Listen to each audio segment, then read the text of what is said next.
Welcome to the meeting room at Global TV Talk Show, a broadcast service of globalbusinessnews.net. Now, here's your host, Ed Cohen. This is Ed, and here we are with Tatyana St. Germain in Kenosha, Wisconsin, and also in Kenosha is Mark Nadich. Mark and I have known each other several years when he was a big pharma exec in all things human resources for pharmaceutical companies. Mark Nadich was a featured speaker at our live meetings in Chicago and I think Silicon Valley, and I forget if anywhere else.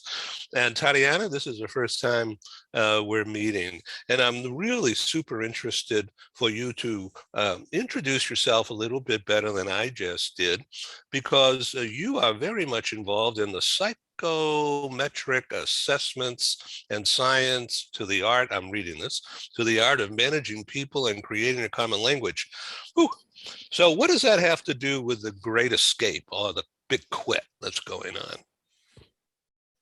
Well, I think what we're missing in the talent management world right now is data. We need to understand people. People, the most unpredictable aspect of the business. So how can we hope to figure them out and understand or figure out the solution to the problem without really understanding the challenge? We need to understand people. And so this is where psychometric assessments can help. They add the science and the data into the process of hiring people, of understanding their talents and challenges, and placing them in positions according to their talents so that they can be more productive. Mark, tell us about what your current experience is as executive in residence at Marquette University. I know that it's May, and so there's already people leaving town, right? But how was your first couple of months there as executive in residence? Yeah, it was really exciting, a lot of learning, and it was very fulfilling. So there's basically three things that I do as an executive in residence. One is I coach and mentor students in the College of Business, and specifically spend time also with our HR majors, both in the undergraduate as well as in the graduate programs, helping them in any way that I can from my background and experience level. I also am working with our outstanding professors to focus on how we continue to build our capability in terms of how the as Tatyana said, the art and the science kind of come together, right? In the educational world, there is if I would call it the scientific side of it, and in our academic world, and in the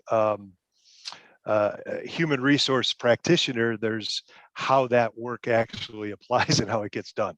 So that's part of what we do. And looking at the curriculum, how do we continue to evolve the curriculum to be hopefully a terrific curriculum to have our students go on and grow. And then the last thing is working with our broader community, the business community, as well as I have the very good fortune of being on the Executive Leadership Council for the College of Business. And it's a collection of executives from around the world, actually, who are working together to continue to build the greatest capability that we can have to make a remarkable difference. This episode from the meeting room of Global TV Talk Show is brought to you by Porch Light Rental and Destination Services. Reduce your renter lump sum or managed relocation costs. Visit them at porchlightrental.com. And by airs.com. With our full range of services, we can help design and manage your international relocation. Find us at airs.com. Primestone Partners, featuring corporate, government, and developer housing solutions, as well as senior-level advisory services. Find them at primestonepartners.com. Stop dreaming and start living overseas. International lifestyle consultant Emily Braun can help you seamlessly transition to your new life in your dream destination. Whether you are a retiree, a digital nomad, or a mobile executive, Emily Braun can make your transition overseas a success. Visit emilybron.com. Coutalis is a global group with a worldwide footprint. With 16 agencies in 10 countries, Coutalis offers companies and mobile professionals a unique combination of HR services and options. Find us at coutalis.com. Take your communication skills to the next level. Barbara Bolt of Bolt Global has a passion to make you shine. As our globe expands, effective intercultural communication and presentation is a must. Visit boltglobal.com. So with that in mind, I need to ask you, at Marquette, are there other executives in residence in different disciplines? Yes, that's a great question. This executive in residence program started 3 years ago with the gentleman who is now the interim dean of the business school. Unfortunately, tragically, we lost our dean in an accident, a car accident, on campus, and he stepped in. Yes, it was horrific, and he was an amazing person. And our current acting dean stepped in, and this year in January, February, we announced 5 new executive in residence in all different areas within the College of Business. So we now have individuals in our supply chain. We've had a lot of advisory teams over the years, but now we have these executive in residence that are helping, as I said, in these areas, as well as other areas that they have expertise in. So in your collaborations or communications horizontally within these other execs and residences on campus or connected with the campus, is it like being in the corporate boardroom again? In many ways it is. I mean, because we all bring kind of very deep but also diverse experiences, but we also have our specific area of expertise, right? So it is kind of as our dean says, we're the board of advisors, to him in some regards, because we're kind of connecting the dots in the real world that we lived in, most of us, for 30 or 40 years. And so that's really a terrific way. That's also why we have the other leaders on the advisory board, and that group meets every quarter. We meet informally more often, and I meet individually with these individuals to look at ways in which we can kind of drive synergies, because we don't look at it as a major per se. We look at it as, how do we grow and develop the top talent to help organizations succeed, or individuals become entrepreneurs like Tatyana is, and others. And I think that's really a very rewarding and enjoyable, and everyone gives. This is not a paid position. This is we donate our time because we believe that this is important. And as we often say, our future are our young people, right? And that's why I'm involved in so many areas of focus, is because this is where we're going to be in the next 10, 20, 30, 40 years. So the executives in residence, is this to ensure that the professors don't get lost in academia, and that it stays really practical? Well, I think that being a professor is a really challenging job, because you have to do an enormous amount of research, right? You're teaching. And so it's very tough, unless they do some consulting outside, which some professors do, is to really have that, what I would say, at the moment, what's going on in the world, right? Whether that is in the world of business, or in the world specifically, if you say in human resources capability. And so, yes, I think it is that partnership, because I'm not a researcher. I would never be very good at that. And so it's kind of bringing, as we've often said, the best team that we've all ever been on are the most diverse teams. And so having the diversity of experience, backgrounds, is really important. And I think that that this is not a new phenomenon. In a lot of universities do have this program. I think ours has some unique features to it, but I think it really does help. And I think where also it's really great is that part of our responsibility is to also open up doors. I mean, I think any good leader is hopefully helping to open up doors for people to be considered for roles. So I just got a call the other day from one of my former employers and said, Mark, do you have a great person that I could? And I said, absolutely, we'll send you some resumes, and I'm more than happy to talk through it, because that's how I didn't have that opportunity when I was coming out of school. And I think, when you build relationships with people young, they'll reap the benefits of that. And it's really very much a team effort. Thank you, Mark, for that deep dive. I've learned so much from you all the time, I'll tell you. Tatyana, you've been in assessments for many years. So if you can't measure something, how can you manage it, right? So Exactly. why don't you take it from there, and let's do a deep dive in what you're into. Well, I'm kind of a self-proclaimed human behavior connoisseur, if you will. I've always tried to figure out people. People ask me, how did you find yourself in this industry without a background or education in psychology, for example, which is a common assumption. Well, I have been an observer of people my entire life, and kind of by accident found myself in the assessment industry. And what I find it most rewarding, as Mark pointed out, when you can help somebody identify or help them find a career of their dreams. For me, it was a personal and very deep experience when I was recruited into the assessment industry.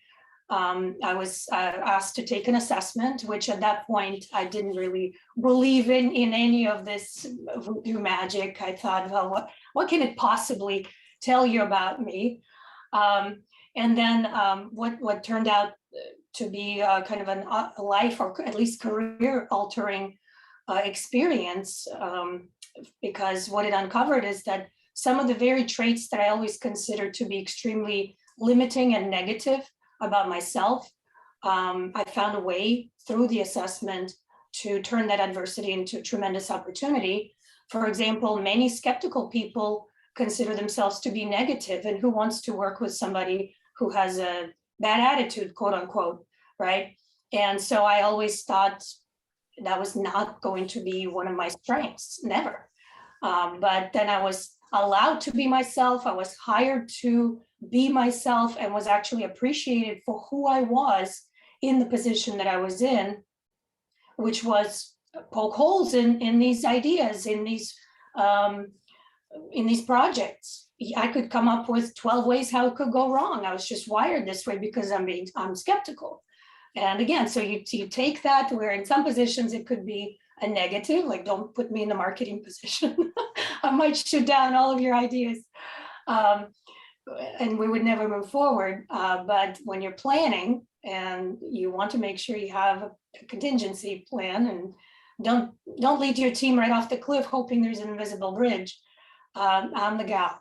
So when I found myself in that situation and I realized how much it helped me, it had a tremendous impact on me. And I thought, if I can use these tools to help other individuals as well as organizations, entire teams, to come together and complement each other instead of focusing on each other's differences, how much better results and how much faster results we can all achieve working together.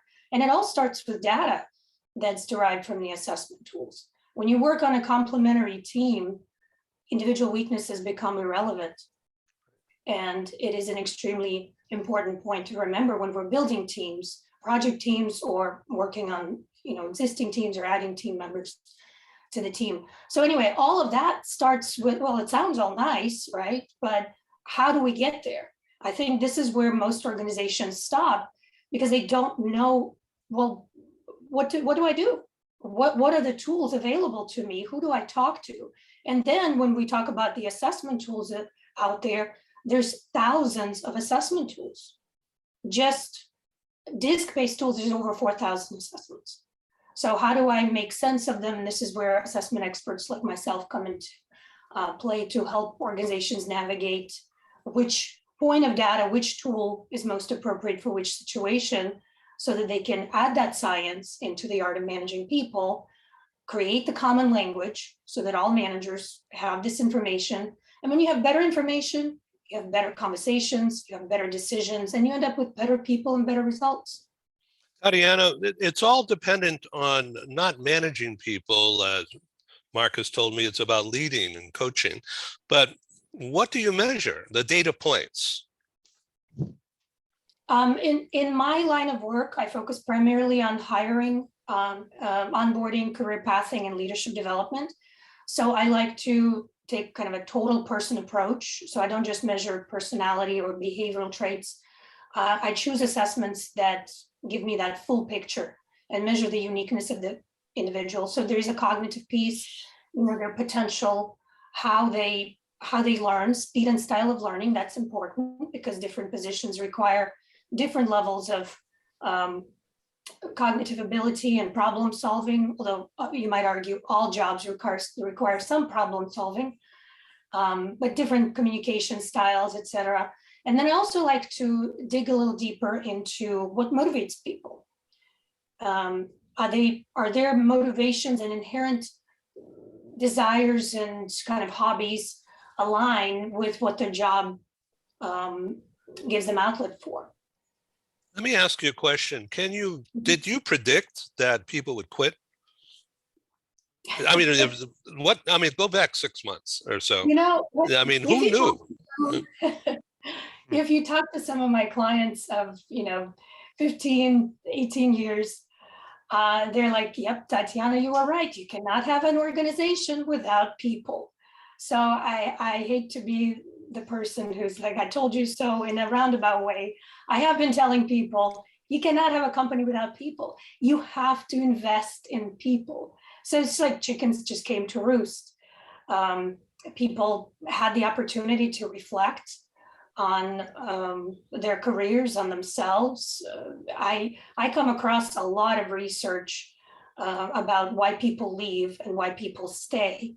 So for the most part, why people stay, it amounts to connections, real human connections, real conversations, and growth. As Mark pointed out, we all want to grow. We all want to continue to learn and thrive. And we spend so much time at work. And if you come to work and it's just soul crushing 8 hours, and God forbid you have a toxic leader who's lording over you, well, you don't want to find yourself in that situation. If you do, existing workforce is just not going to tolerate it, even for the sake of saving their resume. They're not going to stick around for 6 months to a year. They're going to leave in 2 weeks.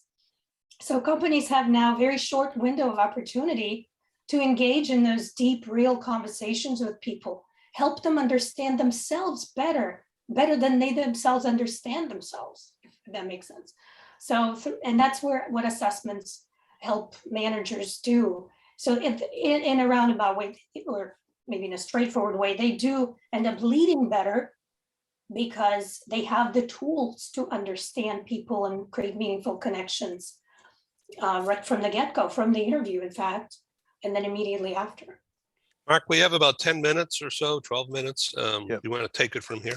Yeah, I think terrific comments, Tatyana. One thing I would piggyback on that is, the research that we're all seeing is also how do people connect, kind of the company mission to their own mission, right? Their own, and their own values, if you will. And I think that is really an area why organizations can struggle, right? And not every company is right for every person, absolutely.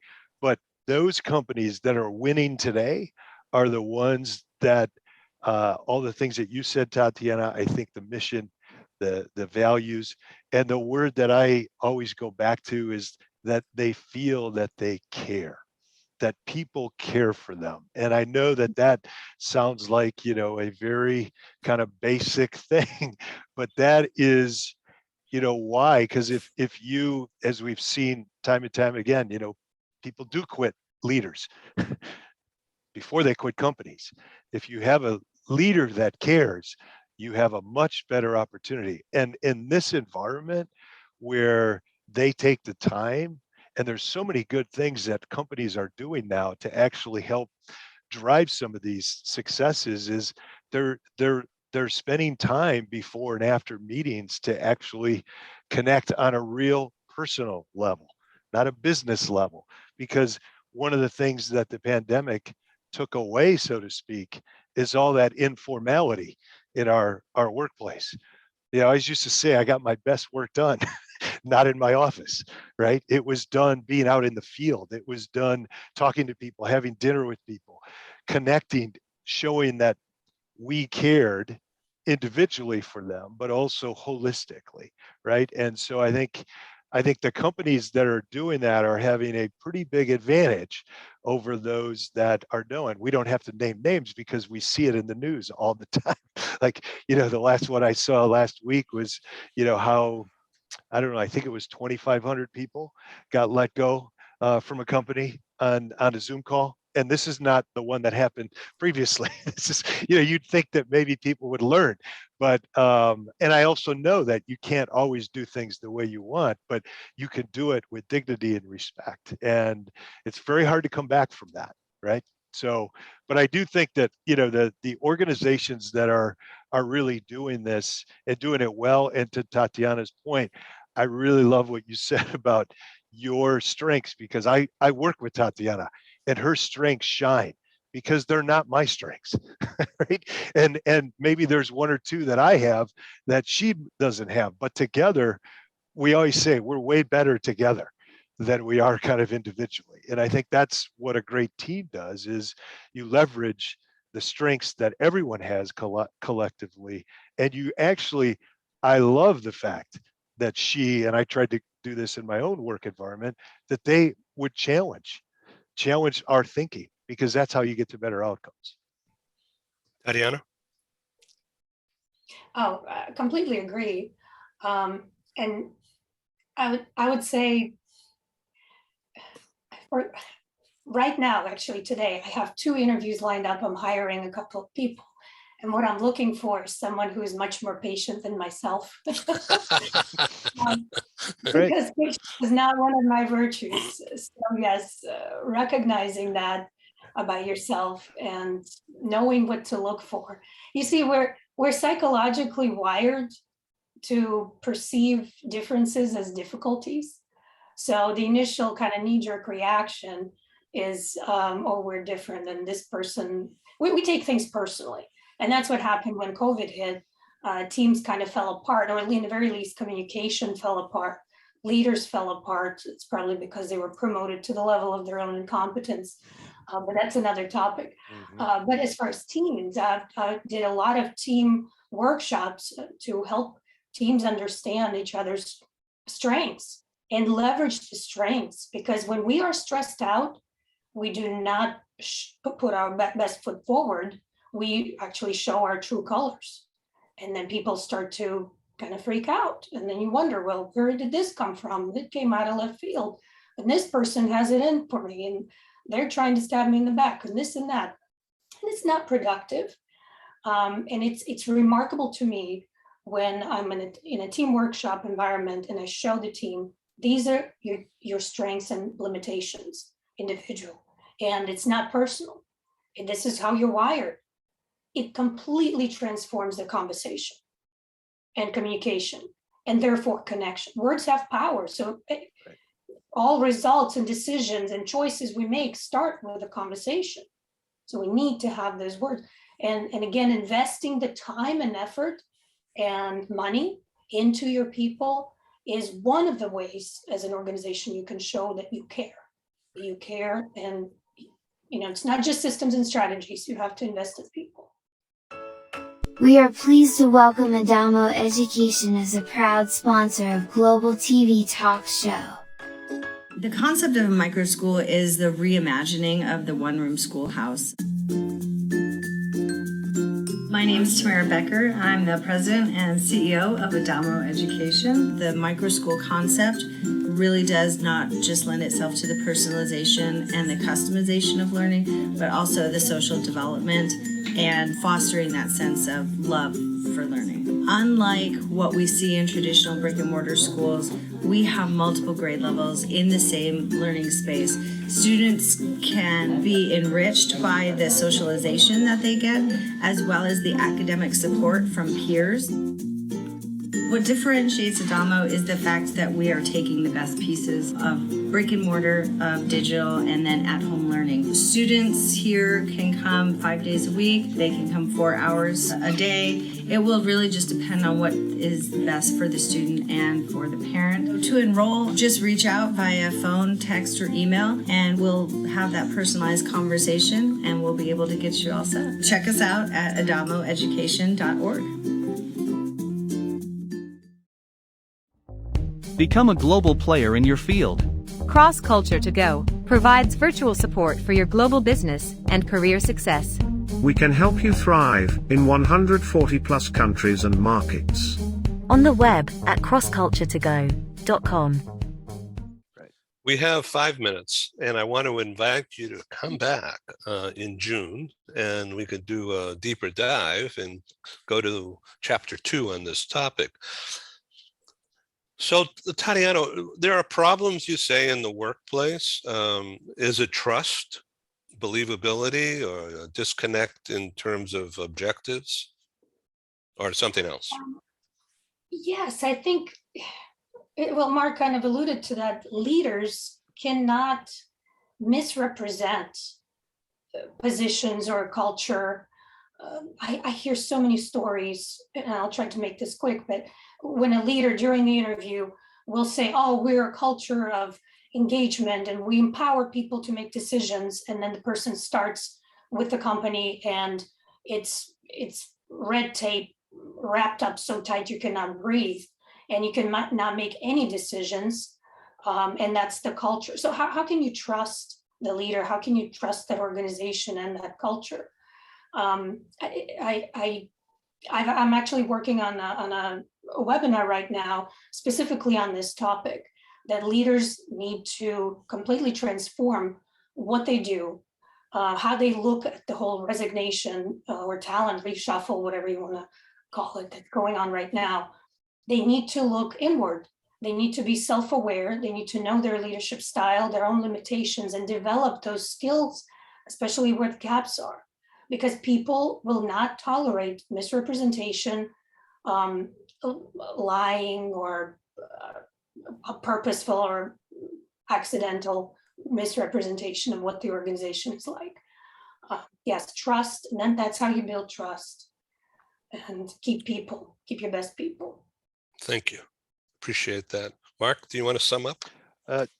Just that I think one of the big areas that companies are really assessing, especially since the pandemic, is how do we get alignment, when most people are not in the office, right? And so this whole thing around performance management, which is another topic for another day, but I do think that those organizations that are clear around their mission and their values, are clear around how they manage, how they do performance, right? And clarity, especially with our younger generation, they really do want to know where they stand. They really do want to know, and that you can give good feedback. And one of our good friends and colleagues, who's an expert in this, Angela Lane, she's written a tremendous book, and that's the kind of the organizations that are driving that, because people want to be aligned, they want to be connected. And if you can do that, I know where we were successful in the companies that I had the good fortune, the last one was AbbVie, to work at, is that we really developed a very strong performance management process and talent management process, and it was a retention process, right? Because people want to know where they're at. They want to know what the goals and objectives are. They want to know. And when you do those things well, you get a really high engagement. So I thank you, Mark Nadich and Tatyana St. Germain. Very nice to meet you, and thank you for being my special guest on Global TV Talk Show.com. And you'll get a copy of this program in a few days. You could do whatever you wish with it. I'm going to post it and blast it out worldwide. So who knows? You may get some calls. Anyway, Great. thank you again. I really appreciate you guys doing Thanks, this. Ed, Tatyana. And well, let's all get together again. Sounds good. Sounds good. Nice to meet you. Thank you all. You too. Yep. Take care. Thank you. This is Ed signing off from San Diego, and that's Tatyana and Mark in Kenosha, Wisconsin. Ciao. Ciao. Thank you for joining us in the meeting room at Global TV Talk Show. Have a wonderful day, and stay safe.